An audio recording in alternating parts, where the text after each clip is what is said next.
Bonjour à tous, alors aujourd'hui nous allons aborder le terme des zones bleues. Alors la première chose qui nous vient quand on parle de zones bleues c'est plutôt ça. Mais ce n'est pas un cours de code de la route qu'Élise et moi allons vous faire aujourd'hui. Non, on va plutôt vous parler des zones bleues au sens géographique du terme. Alors une zone bleue c'est une zone où l'on vit plus longtemps et surtout où l'on vit mieux. L'un ne va pas sans l'autre me diriez-vous. Pour avoir un élément de comparaison, en France, l'espérance de vie en bonne santé est environ de 67 ans, alors qu'elle est de 90 ans dans ces zones-là, sans compter le grand nombre de personnes centenaires. Pour comprendre le secret des habitants des zones bleues pour vivre plus longtemps, on va vous présenter l'exemple de la Sardaigne, et en particulier la région de l'Ogliastra. C'est une des régions montagneuses de cette île italienne. Cette région compte un très grand nombre de centenaires et les femmes vivent aussi longtemps que les hommes. Alors, pour vous expliquer ça, c'est que dans, par exemple, notre société, les femmes vont majoritairement vivre plus longtemps que les hommes, et c'est le cas dans beaucoup d'autres pays. Mais dans ces zones bleues, on remarque qu'il n'y a pas de différence entre l'espérance de vie des femmes et l'espérance de vie des hommes. Bien sûr, ce phénomène a attiré la curiosité de nombreux scientifiques et de nombreux médecins, journalistes, etc. On s'est donc appuyé sur des documents, des recherches qui ont été faites dans le village de Villa Grande. Et les journalistes, en étudiant cette région, ont tout de suite été frappés par la vitalité des personnes âgées. Une partie de leur secret réside dans le mode de vie. Les habitants se déplacent énormément à pied, ils prennent très peu la voiture. Ils ont aussi de nombreuses maisons à étages, ce qui leur permet de faire du sport quotidiennement avec les escaliers. Ce qui est aussi très important dans ces sociétés-là, c'est leur alimentation.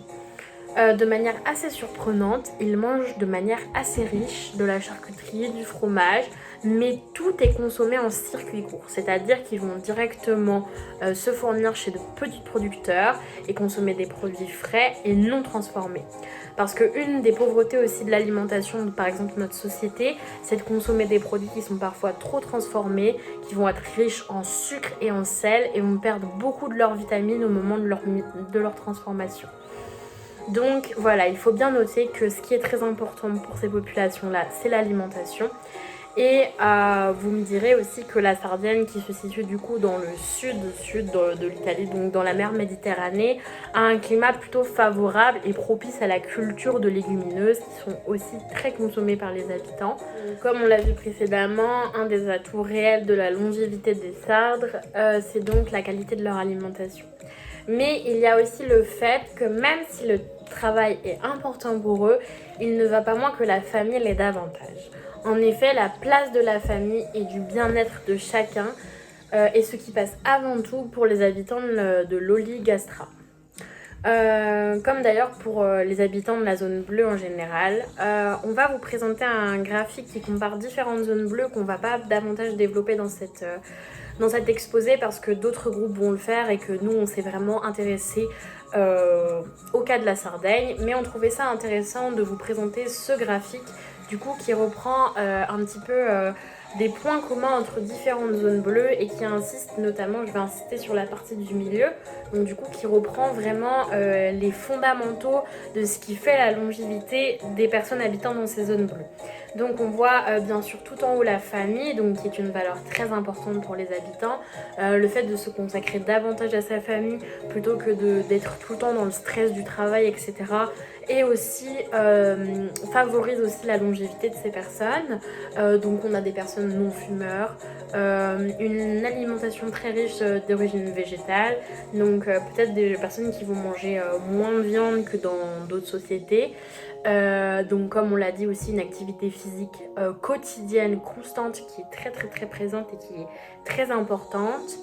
On a aussi un engagement social, donc des gens qui vont beaucoup s'attarder pour aider leurs prochains, qui vont vraiment mettre au centre de leur vie, et de leur principe le fait d'aider l'autre. Et aussi on remarque la consommation de légumes secs, ça on en a un peu moins parlé. Donc bien sûr ça va être tout ce qui va être des pois chiches, etc. qui sont riches en protéines et qui vont peut-être compenser le fait que ce sont des personnes qui vont moins se nourrir de viande. Donc en fait ce graphique il est assez intéressant parce qu'il dévoile un petit peu le secret de ce qui permet de vivre mieux et plus longtemps finalement. À mon sens, et avec Elise on était assez d'accord pour le dire, ça devrait un petit peu inspirer aussi davantage d'autres pays, parce qu'on va le voir un petit peu aussi dans la conclusion, mais finalement les zones bleues restent des zones assez en marge de la majorité des zones géographiques du monde. Voilà. Il y a d'autres choses qui ont beaucoup aussi surpris les journalistes et les médecins qui ont interrogé les populations qui sont dans les zones bleues. C'est des personnes qui sont en moyenne âgées de 90 ans et qui expliquaient que pour elles, travailler encore était très important et ça donnait du sens à leur vie. Donc même si le travail, c'est pas la chose la plus importante pour eux, ils estiment que la valeur travail est quand même très importante dans leur société. Donc des personnes de 90 ans environ ont été interrogées et on a appris en fait avec grande surprise que c'est des personnes qui effectuent encore des travaux agricoles dans des grandes parcelles de potager collectifs et qu'elles étaient très heureuses en fait de continuer de pouvoir travailler même à un âge assez avancé et c'est assez frappant en fait de pouvoir entendre justement des personnes de 90 ans être toujours super contente de pouvoir travailler et surtout de faire des travaux dans les champs, ce qui n'est pas forcément simple. Pour ceux qui ont déjà eu des expériences de maraîchage, etc. C'est des travaux qui sont très physiques, qui demandent de travailler vraiment sous une chaleur parfois, etc. Ce sont des travaux plutôt difficiles et donc c'est assez surprenant de voir que finalement ces personnes, même à 90 ans, arrivent toujours à pouvoir avoir des travaux très physiques. Donc pour faire un petit peu le bilan de tout ce qu'on a pu voir, c'est vrai que ces zones bleues, c'est des zones qui sont un petit peu en marge de ce que font les majorités de la population dans le monde, puisqu'en fait on dénombre seulement 5 zones bleues dans le monde. Le Costa Rica, aux États-Unis, du côté de la côte californienne, en Grèce, en Japon et finalement la Sardaigne, l'exemple qu'on vous a présenté. En faisant ce constat, à partir de nos recherches, on comprend très vite pourquoi les personnes qui vivent dans ces zones bleues ont une meilleure espérance de vie et surtout une meilleure qualité de vie. On voit que c'est des personnes qui vont prendre beaucoup de temps pour elles finalement, même si le travail a une place très importante, elles ne vont pas vraiment se, entre guillemets, rendre malades pour le travail. C'est des personnes qui vont toujours travailler de manière assez modérée mais quand même avoir un travail soutenu. Et vont aussi avoir une place très importante dans leur vie pour leur famille, leur entourage et pouvoir transmettre aussi des valeurs sociales, de partage, d'entraide, ce qui est très important et ce qui fait aussi qu'une personne peut se sentir bien et vivre plus longtemps parce qu'elle se sent utile justement aux autres.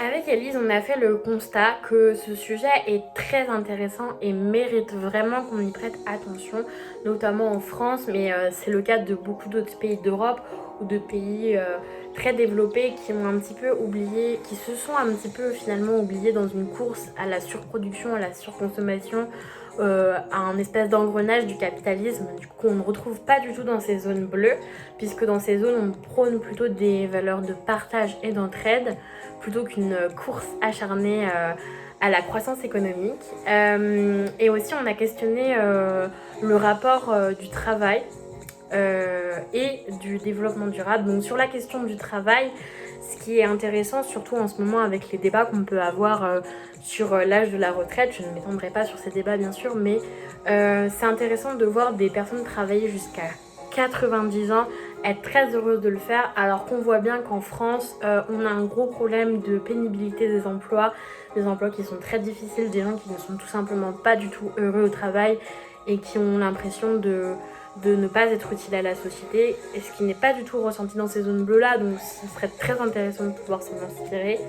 Et sur le point de vue du développement durable, ce qui est très intéressant aussi, et je pense que c'est intéressant de le noter pour peut-être prôner des améliorations dans nos sociétés à nous, c'est que c'est des personnes qui vont consommer en circuit court, donc qui ne vont pas exporter de marchandises, voilà, ce qui va avoir un impact carbone très faible aussi sur leur consommation alimentaire. Il y a aussi leur mode de déplacement, donc comme on vous le disait, ils se déplacent énormément à pied. Donc tous ils se déplacent en mobilité, ce qu'on appelle les mobilités douces. Donc ils vont être très peu, enfin quasiment pas du tout émettrices de CO2. Donc du coup, leur mode de vie réduit aussi considérablement leur empreinte carbone par habitant et il serait très intéressant de pouvoir essayer de voir comment on pourrait s'inspirer en fait de ces zones bleues pour essayer d'améliorer ce qui ne va pas par exemple dans nos sociétés à nous. Voilà, je vous remercie de nous avoir écoutés pour cet oral sur les zones bleues. Ça a été très inspirant de pouvoir travailler sur cette question et de soulever un petit peu des solutions qui pourraient être proposées dans nos sociétés à nous, par exemple. Voilà, je vous remercie de votre écoute.